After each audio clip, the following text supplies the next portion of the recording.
नमस्कार बच्चों। अपन ने जो अपने पिछले वीडियो के अंदर जो बीच में एक अधिक्षेत्री प्रवणता छोड़ी थी उसको अपन कंटिन्यू लेते हैं। ठीक है, क्या हुआ कि अपन ने ज्ञात किया था कि अधिक्षेत्र की जो प्रवणता होती है d5/dr मैक्स की वैल्यू और d5/dn होती है। तो इसी के साथ अपन आगे बढ़ते हैं कि जो प्रवणता है, ठीक है, अधिक्षेत्र की जो प्रवणता है वो प्रवणता को अपन ने लिखा था ग्रेडियंट फाई, जो क्या निकली थी अपने पास में d5/dr का मैक्सिमम। ठीक है, जिसको अपन ने वैल्यू दिया था किसके बराबर दिया था, ये दिया था d5/dn के बराबर दिया था। ठीक है, तो अब अपन इससे आगे आगे बढ़ते हैं। क्या होता है कि जो प्रवणता होती है जो वास्तव में क्या होती है, एक सदिश राशि होती है। ठीक है, तो जैसे अपन ने सदिश गुणनफल के अंदर कर रखा है कि किसी भी अदिश राशि को सदिश में बदलने के लिए, जैसे ये अदिश राशि को सदिश में बदलने के लिए अपन क्या करते हैं, उसके साथ में उसके किसी भी एकांक सदिश से गुणा करते हैं। तो इसी प्रकार अपन ने क्या किया कि यहाँ पे जो ग्रेडियंट फाई है उसको सदिश राशि में परिवर्तन करने के लिए क्या किया, d5/dr मैक्स को इसको सदिश में बदलने के लिए क्या किया, इसमें डी एन है तो अपन ने इस एन कैप से क्या किया, इसको सदिश गुणा किया। ठीक है, तो अपने पास में अब रेडियंट फाई जो है वो क्या हो गया, d5/dn एन कैप। ठीक है, अब अपन अपने पास जो ग्रेडियंट का जो लिखने का तरीका होता है ग्रेडियंट फाई को, वो लिखते हैं इस डेल फाई से। ठीक है, अब ये डेल क्या है, यहाँ पे ये जो डेल है वो डेल क्या है, एक संकारक है जिसको अपन डेरिवेटिव बोलते हैं। ठीक है, ऑपरेटर है यहाँ पर एक। ठीक है, इसको अपन संकारक या डेरिवेटिव बोलते हैं। ठीक है, संकारक कहेंगे इसको। संकारक क्या होता है, परिवर्तक। परिवर्तक ये दर्शाता है कि अपनी जो भौतिक राशि किस प्रकार से परिवर्तित हुई है। ठीक है, तो यहाँ पे अपन ग्रेडियंट फाई को डेल फाई लिखेंगे, तो डेल फाई की जो वैल्यू होगी अपने पास में वो क्या होगी, d5/dn इंटू एन के। अब अपन जब इसको निकालेंगे, ठीक है, तो वास्तव इस रूप में नहीं निकालेंगे डेल फाई को। ठीक है, तो अपन किस तरह से निकालते हैं, तो उसके लिए अपन देखते हैं कि कार्तिकेय निर्देशांक पत्ति के रूप में जो अधिष्ठित पूर्णता लिखी जाएगी वो कैसे लिखी जाएगी। ठीक है, अपना जो ग्रेडियंट फाई निकला था वो निकला था del phi equal to d5/dn n cap. क्या होता है कि कार्तिक निर्देशांक पत्ति के अंदर किसी भी बिंदु के जो निर्देशांक होते हैं वो x i cap, Y j cap और जेड के कैप द्वारा लिखे जाते हैं। ठीक है, और इसका जो डेरिवेटिव होगा डी आर वो क्या होगा, D x i cap, d y j cap और डी जेड के कैप।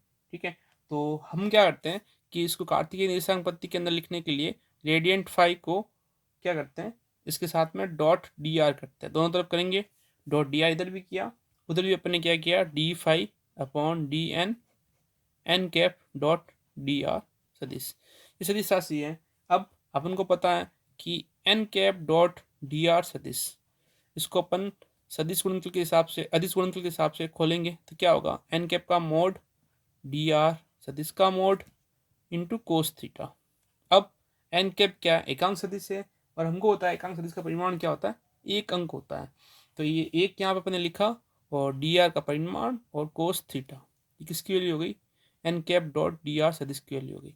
ये मान अपन ने क्या किया, यहाँ पे पुट किया, तो gradient phi dot d r को मैं लिखूंगा d5/dn और इस n cap dot d r की जगह मैं लिखूंगा डी आर कोस थीटा।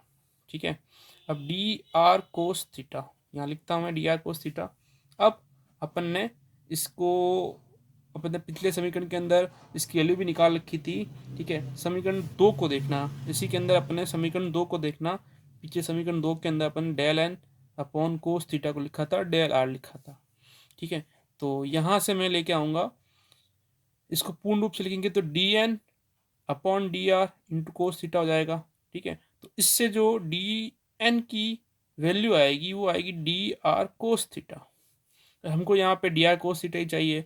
ठीक है, तो समीकरण 2 की सहायता से अपन dr कोस थीटा की वैल्यू क्या लिख सकते हैं, dn लिख सकते हैं। ठीक है, तो क्या होगा अपने साथ में यहाँ पर, ठीक है, यहाँ पर अपन अपने पास में जो समीकरण आया है gradient phi dot d r सदिश का, वो क्या आया, d5/dn, D R cos theta है उससे अपन क्या लिखेंगे, डी एन लिखेंगे। तो ये dn से dn क्या हो जाएगा, कैंसिल हो जाएगा।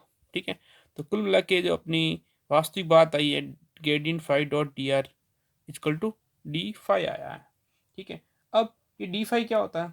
फाई, अपने शुरुआत में कहा कि फाई क्या है, कोई भी फलन है जो अदिश रूप के अंदर है तो फाई एक्स वाई जेड होगा। ठीक है, तो अब इस फाई का डिफ्रेंशिएट करना है, डी फाई निकालना है, डेरिवेटिव निकालना है, तो क्या होगा, ये आंशिक फलन के रूप में इस तरह से लिखा जाएगा, डेवर phi upon डेवर x d x plus डेवर phi upon डेवर y d y plus डेवर phi upon डेवर z d z. ठीक है, अब इस डी फाई को इसके साथ में मैं लिखना चाहूँगा, तो कैसे लिख सकता हूँ, इसके लिए मेरे को थोड़ा स्पेस चाहिए। ठीक है, तो अपन क्या करते हैं, इसको सही तरीके से लिखते हैं। तो क्या किया अपन ने,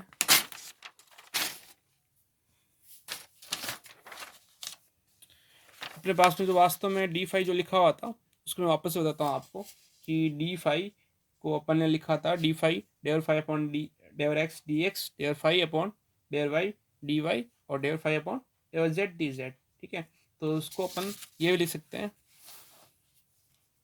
D phi equal to del phi upon डेवर x i cap plus डेवर phi upon डेवर y j cap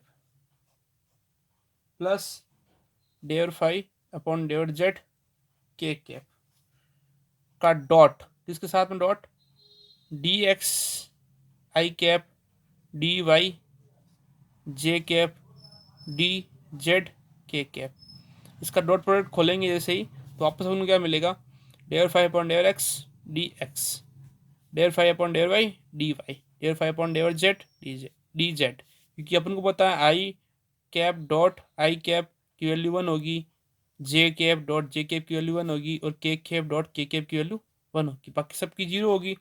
तो इसी डी फाइव को अपन लिख सकते हैं साथ में, इस तरह से लिख सकते हैं कि ये तो हो गया अपना एक तरह से पूरा फलन किसका, del upon del x i cap plus del upon del y j k plus del upon dare z k किसका, फाई का। और यहाँ पे अपन ने लिख दिया इसको डॉट, यहाँ पे जो D x i cap d y j cap d z k cap, इसको मैं लिख सकता हूँ डी आर सदिश। ठीक है, अब जो डी आर सदिश है, ठीक है, ये किसका है, डी फाई का है। ठीक है, तो हम जो समीकरण छोड़ा था अपन ने, कहाँ पर छोड़ा था, gradient d phi dot d r का। ठीक है, क्या लिखा था अपन ने कि जो ग्रेडियंट हमने लिखा था पहले, gradient phi dot d r क्या होता है, डी फाई होता है। ठीक है, तो वहीं से मैं बात स्टार्ट करता हूँ वापस कि जो gradient phi dot d r d phi होता है, तो अपन क्या लिखेंगे यहाँ पे, gradient phi dot d r सदिश क्या होगा, यहाँ से कंपेयर करके लिख सकते हैं, डेवर upon डेवर x i cap डेवर upon डेवर y j cap डेवर upon डेवर z k cap into phi, और डॉट में क्या है, डी आर सदिश है, तो यहाँ से डी आर यहाँ से डी आर कंपेयर करके कट कर सकते हैं इसको।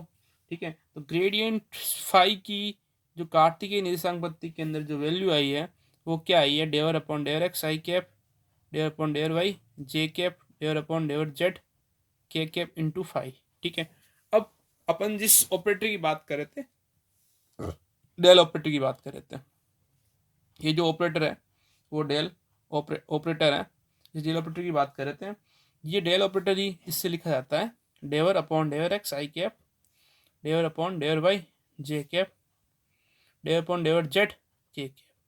तो जो ग्रेडियंट फाई है हो गया डेल फाई।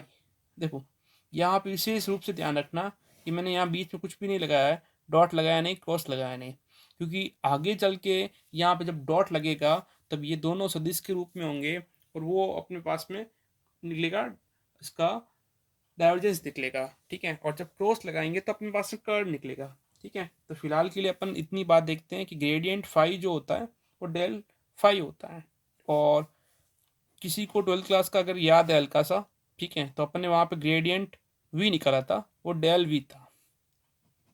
विभो के अंदर अपन ने विभव क्षेत्र की परिवर्तन दर निकाली थी, ठीक है। ग्रेडियंट v जो निकली थी, प्रवणता निकली थी, वो डेल v निकली थी, ठीक है। उसी तरह से यहाँ पे जो v फलन है वो v फलन नहीं होके फाई फलन है, और यहाँ पे जो ये फलन है उसकी क्या निकल रही है, प्रवणता निकल रही है, ठीक है।